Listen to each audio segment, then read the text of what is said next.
Yun lang masarap pagka nandito ka sa mga kliyente mo, no? Kagaya nito, lalambing lang tayo ng pang konsumo, mga kabukid. Matanda na yung pipino niya, pero ginagamitan po ito dati ng ng Miracle Foliar. Eh ngayon, dahil matanda na, hindi niya na masyadong iniintindi. Diliit na nga ang konsumo lang, konsumo. Samahan na natin ng kamatis, mga kabukid. Nakita tayo ng kamatis dito. Ay, init lang ng sikat ng araw.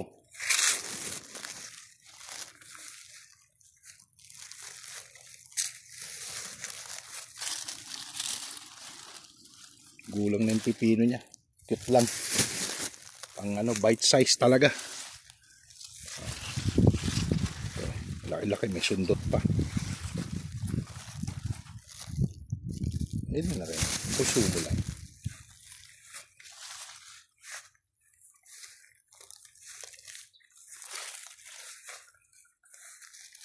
Pang konsumo. So, intercrop po siya rito ng pipino sa kanyang kamatis. Samahan natin ang kamatis. Panghalo.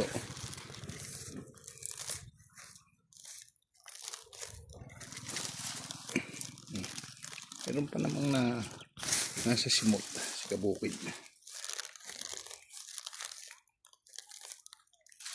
Dami po ito. Pagayin lang. Problema kasi umagsak ang presyo. Kaya ito, pinababayaan na lang. Kasi bayad mo nga naman sa mamimitas. Kasi ang ng mga farmers, pag sobrang bagsak ang presyo ng gulay,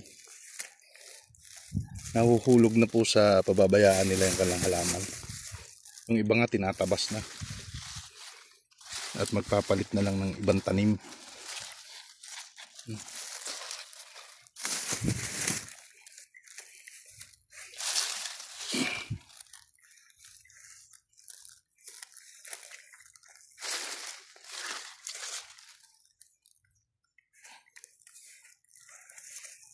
Pipino.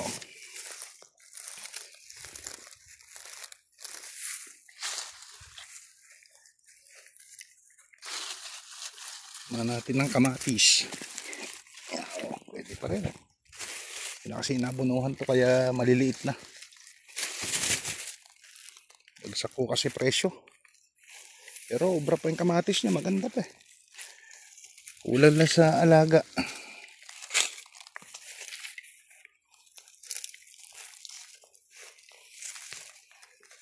Mamimitas muna ako, mga kabukid.